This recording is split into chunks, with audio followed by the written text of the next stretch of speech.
2020년 10월 22일 거룩한 주일을 맞이하여 하나님께서 저와 여러분에게 주시는 말씀을 봉독해 드리겠습니다. 오늘 말씀은 구약 시편 66편 10절 이하의 말씀입니다. 하나님이여, 주께서 우리를 시험하시되 우리를 단련하시기를 은을 단련함 같이 하셨으며 우리를 끌어 그물에 걸리게 하시며 어려운 짐을 우리 허리에 메어 두셨으며 사람들이 우리 머리를 타고 가게 하셨나이다. 우리가 불과 물을 통과하였더니 주께서 우리를 끌어내사 풍부한 곳에 들이셨나이다. 내가 번제물을 가지고 주의 집에 들어가서 나의 서원을 주께 갚으리니 이는 내 입술이 낸 것이요 내 환난 때 내 입이 말한 것이니이다. 내가 순양의 향기와 함께 살찐 것으로 주께 범죄를 드리며 숫소와 염소를 드리리이다. 셀라. 아멘. 오늘의 말씀 제목은 불과 물을 통과하였더니, 불과 물을 통과하였더니입니다. 사랑하는 성도 여러분, 지난 한 주간 어떻게 보내셨습니까? 우리의 삶은 안녕보다는 근심과 걱정이, 세상에서의 어려움이 훨씬 많을 것이며 지금도 그러할 것입니다. 그러나 저와 여러분을 사랑하시는 하나님께서 오늘 거룩한 주일을 통하여 하나님의 비밀을 선포하심으로 세상의 어려움을 이기게 하실 것입니다. 오늘 말씀에 집중하심으로 우리에게 임한 현실의 문제에서 벗어나는 풍파를 꾸짖는 은혜의 시간 되시기를 주님의 이름으로 부탁을 드리겠습니다. 사랑하는 여러분, 여러분은 어려움이 있을 때 무엇을 먼저 하십니까?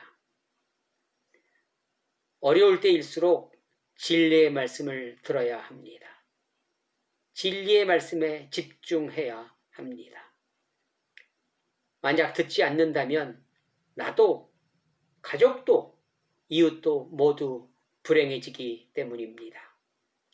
사도행전 7장 57절에 보니까 그들이 큰 소리를 지르며 귀를 막고 일제히 그에게 달려들어 이렇게 기록되어 있습니다. 스데반 집사님의 설교를 그들이 귀를 막았기에 스데반도 그들도 모두 불행해진 것을 우리는 성경을 통해 알 수 있었습니다. 한 번도 가보지 않은 코로나 시대로 말미암아 어렵지 않은 사람이 없는 것 같습니다. 이때가 주님의 말씀에 집중할 때입니다. 집중하면 모두 살아날 수 있기 때문입니다. 오늘 시편 본문의 말씀은 우리가 극한의 어려움에 처해 있다는 것을 기록하고 있습니다. 그러나 그 어려움을 통하여 하나님을 찬양하는 결론의 내용입니다. 여러분은 어떤 고난과 어려움이 가장 큰 고난이라고 생각하십니까? 우리 주변에는 암투병 하시는 분들도 많이 계시고, 특히 요새는 청년들이 취업 때문에 굉장히 많이 어려움을 겪고 있습니다. 또 가정마다 재정적으로 어려움도 있고, 자녀 문제도 있고, 또 목회자의 문제, 사업의 문제, 여러 가지 문제가 있습니다. 코로나 시대가 아닌 때에도 이런 문제는 언제나 항상 있었던 문제입니다.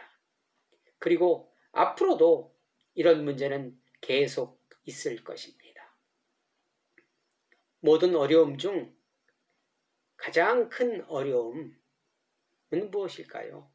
지난 시간에 제가 한번 잠깐 말씀드린 것 같은데, 가장 큰 고난은 나에게 당한 고난이 가장 큰 것입니다.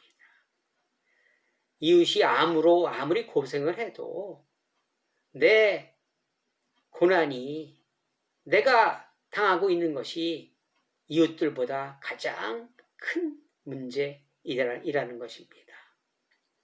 고난의 종류는 두 가지가 있는 것 같습니다. 첫째로 나 자신의 잘못으로 일어난 고난이 있고, 둘째로 하나님 때문에 나의 그릇을 크게 하시고자 하는 것 때문에 받는, 욥이 받는 고난과 같은 고난이 있을 것입니다. 그러나 이 고난들의 공통점은 세상에서 일어났다는 것입니다. 즉 하나님 안에서 일어난 일들이기에 하나님과 함께 있을 때 극복할 수 있다는 공식이 성립됩니다.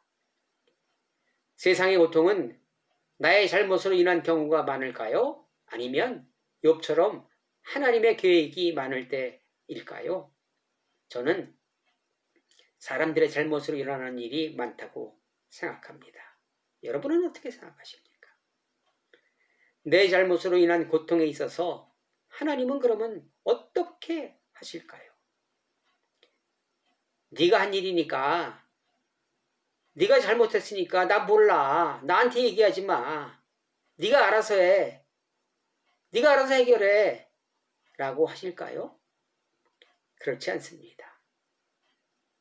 하나님은 땅에서 벌어지는 저와 여러분이 고통당하며 살아가는 삶이 안타까워 우리를 찾아오신 분입니다.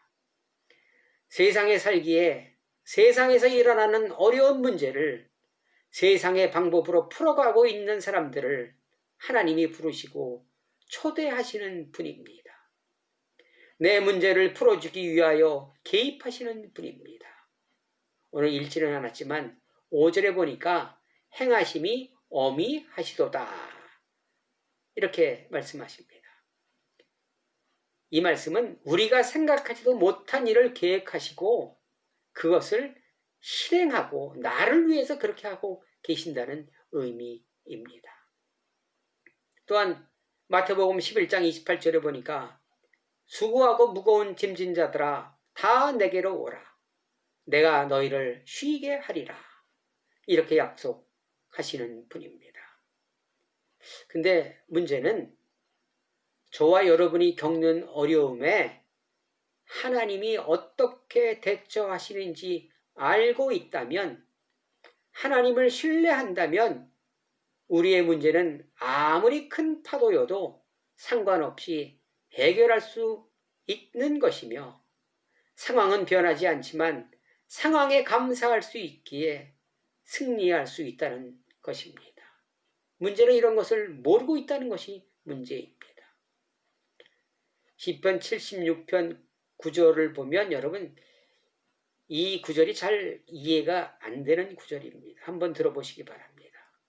곧 하나님이 땅의 모든 온유한 자를 구원하시려고 심판하러 일어나신 때에로다. 셀라. 이 셀라는 아멘이라는 의미입니다. 이 말씀이 잘 이해가 되지 않습니다. 하나님이 모든 약자를 어려움에 처한 자를 위하여 일어섰다고 한다면 이해할 수 있으나 온유한 자를 구원하러 일어나셨다 하기에 이게 무슨 소리지? 언뜻 이해가 되지 않습니다. 하나님은 온유한 자만 구원하시나? 나는 온유한 자가 아니기 때문에 구원하지 않으시나? 이런 생각이 들었습니다. 그래서 제가 좀 공부 좀 해봤습니다. 온유는 무엇이며 어떤 의미가 있을까요? 이 온유는 라틴어로 호모스라는 단어입니다. 부식, 썩었다 이런 의미입니다. 또 여기서 얘기하는 호모스는 낙엽이 썩어 흙이 된 상태, 즉 구엽토라는 의미가 온유라는 의미입니다. 온유한 자는, 그러니까 이 땅이라는 얘기죠. 온유가 땅. 온유한 자는 땅과 같은 사람들, 무력하고 약한 자, 짓밟히는 자, 멸시당하는 자를 온유한 자라고 이렇게 의미하고 있는 것입니다. 여러분, 사람들이 땅을 무시합니다. 밟고 다닙니다. 밟으면서도 아무런 미안한 감정과 마음이 없습니다. 이게 당연한 것이기 때문에 그렇습니다. 여러분들도 땅을 밟으면서 미안해 본 적 있으십니까? 없습니다. 온유한 자를 위해서 일어나셨다는 것은 짓밟히는 자를 위해 일어나셨다는, 멸시를 당하는 자들이 행복을 누리며 살기 위해, 억눌린 사람들, 하나님만을 의지할 수밖에 없는 사람들을 위하여 일하신다는 그러한 의미이더라고요. 약자를 보호하시며 권력자를 무력하게 하기 위하여, 저와 여러분을 위하여 졸지도 주무시지도 아니하신다는 의미입니다. 그럼 그것을 어떻게 증명할 수 있을까요? 하나님이 나를 위하신다면 내가 어떻게 이런 공경에 처할 수 있어? 말도 안 돼. 그리고 나와 동행하신다고? 그러면 내가 눈물 흘릴 때 뭐하고 있었어? 내가 왜 이런 고통을 당해야 돼? 라고 단문할 수도 있을 것입니다. 하나님은 저와 여러분이 전부이신 분입니다. 그러기에 아들 예수를 이 땅에 보내셔서 십자가 지게 하셨고, 그로 인하여 저와 여러분을 구원하신 분입니다. 예수님이 십자가 지시기 전 밤새 땀방울이 핏방울이 되도록 기도한 내용은 무엇입니까? 이 잔을 내게서 넘어가게 해달라고, 나 십자가 지기 싫으니까 나 십자가 지지 않게 해달라고 간절히 기도하셨던 것입니다. 그러나 하나님은 꿈쩍도 하시지 않으시고 십자가 집행하셨습니다. 자신의 아들보다 저와 여러분이 더 귀중하고 연약하고 돌봐야 하기 때문이었습니다. 예수님이 십자가상에서 왜 나를 버리시나이까 하며 절규할 때도 아버지는 침묵하셨습니다. 저와 여러분을 위해서 말입니다. 이것이 하나님이 저와 여러분을 사랑한다는 증거입니다. 믿기 힘들어도, 이해가 안 돼도 믿으셔야 합니다. 그런 분이 저와 여러분의 고통과 어려움에 외면하실 리 없습니다. 자신의 잘못으로 인한 고통과 어려움에도 하나님은 개입하십니다. 나 몰라라 하지 않으십니다. 하나님의 개입으로 악한 것을 선한 것으로 바꾸어 주십니다. 10절 이하의 말씀을 보면 또 12절에 보니까 사람들이 우리 머리를 타고 가게 하셨나이다. 지금 우리가 당하고 있는 극심한 고통을 대변해주고 있습니다. 그로 인하여 물과 불을 통과하게 하셨다고 합니다. 이 물은 홍해의 어려움을 얘기하고 있습니다. 또 불은 광야 40년의 고통을 의미합니다. 저와 여러분이 지금 이런 고통을 겪고 있다는 것입니다. 저와 여러분의 삶이 물과 불, 그리고 다른 사람이 나의 머리를 타고 넘는 것이 우리의 인생입니다. 나는 이 시련을 이길 수 없지만, 넘어가지 못하지만 하나님이 저와 여러분을 위하여 일어나셔서 우리를 승리로 감사로 이길 수 있게 하신다는 기막힌 말씀을 들려주고 있는 것입니다. 시편 73편 28절에 보니까 하나님께 가까이함이 내게 복이라. 내가 주 여호와를 나의 피난처로 삼아 주의 모든 행적을 전파하리이다. 아멘. 이렇게 말씀하고 계십니다. 내가 힘들고 어려워 주저앉고 있을 때도, 고난의 무게에 짓눌려 눈물이 침상을 적실 때도, 38년 베데스다 연못가에 앉아 병이 낫기를 원하는 병자에게도 하나님은 함께 하셨습니다. 부모가 자식의 아픔에 모른 채 하지 않고 손잡아주며 함께 눈물 흘리며 그 자녀를 안아주듯이 하나님은 저와 여러분의 고통과 아픔을 혼자 감당하라 하지 않으시고 함께 하신다고, 함께하고 계신다는 사실을 꼭 기억해야 하실 것입니다. 그리고 그를 통하여 불과 물을 통과하셔야 합니다. 예수 그리스도의 보혈의 공로로 통과하셔야 합니다. 사랑하는 성도 여러분, 지금 여러분은 어떠한 어려움에 눈물 흘리고 계십니까? 어떤 좌절로 고통당하시며 그 무게를 감당 못해 눌려 있으십니까? 혹 이로 인하여 하나님이 원망스럽지는 않으십니까? 전도서 3장에 보니까 모든 것에 때가 있다고 합니다. 어려움이 올 때가 있으면 끝날 때도 있다는 의미입니다. 저와 여러분이 겪고 있는 고통도 지나간다는 의미입니다. 저도 참 어려운 시절이 많이 있었습니다. 어려움이 올 때마다 거의 불만, 불평, 원망, 하나님께 왕창 퍼부었습니다. 얼마 후 문제가 내 방식이 아닌 하나님의 방식으로 해결되는 것을 경험할 수 있었습니다. 하나님께 원망, 불평한 것이 조금 후회가 되기 시작했습니다. 아이, 괜히 그랬네 라고 말입니다. 다음번의 고난도 같은 패턴으로 계속 반복하다 보니 하나님을 원망하는 강도는 줄어들면서 지난번보다 더 많이 불평한 것을 후회하게 되었습니다. 이렇게 될 것을 내가 왜 원망했지?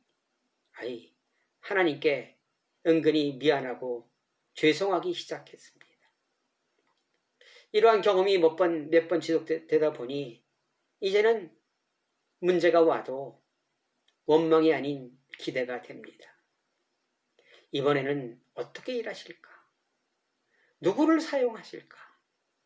이 일로 인하여 하나님께서 주시는 준비한 축복을 누가 받을 것인가? 에 관심을 가지고 지난 일을 기억하며 기대하며 살아가고 있습니다. 그러니 고난의 삶이지만 살아낼 만한 삶으로 변하게 되었습니다. 물과 불을 지난 후 주님께 감사할 수 있으며 환난과 문제를 통하여 나와 함께 하시는 하나님을 경험하게 되었기에 이제는 문제 앞에 담대해지는, 대담해지는, 오히려 기대되는 삶으로 변하게 된 것을 알 수 있게 되었습니다. 마태복음 11장 6절에 보니까 누구든지 나로 말미암아 실족하지 아니하는 자는 복이 있도다 하시니라. 그분은 신실하신 분입니다. 하나님은 저와 여러분의 한계 수치를 정확히 알고 계시기에 감당하지 못하는 시험과 어려움은 절대 주시지 않는 분입니다. 사랑하는 여러분, 사울왕이 블레셋과의 전쟁 전 제사를 드려야 하는데 사무엘은 오지 않고 전쟁은 위중해서 자신이 직접 제사를 드리는 잘못을 범하고 말았습니다. 제사 후 곧 사무엘이 도착했다고 합니다. 나의 조급함과 자신의 성격을 이기지 못하고 제사를 먼저 드리는 원망과 불평이 앞서는 해서는 안 될 일을 하고 있지는 않으십니까? 잠시 큰 숨 한번 쉬시고 나와 동행하시는 주님을 생각하고 바라본다면 훨씬 여유가 생길 것입니다. 그 평안으로 주님과 함께 큰 파도, 큰 산, 어려운 세상 이겨나가심은 어떠하실런지요? 어린 자녀가 몸이 아파서 울며 힘들어할 때 부모는 내가 대신 아프면 안 되냐고, 내가 대신 죽으면 안 되냐고 하듯이 하나님의 마음도 부모의 마음과 똑같습니다. 언제나 나와 함께 계십니다. 대신 아파주시고 내 아픔을 조금이나마 덜해주시려고 나를 안아주시는 분입니다. 물과 불 이겨내라고 응원하시고 능력 주시는 분입니다. 시편 기자가 물과 불을 통과한 후 고백합니다. 시편 66편 19절 이하. 그러나 하나님이 실로 들으셨으며 내 기도 소리에 귀를 기울이셨도다. 하나님을 찬송하리로다. 그가 내 기도를 물리치지 아니하시고 그의 인자하심을 내게서 거두지도 아니하셨도다.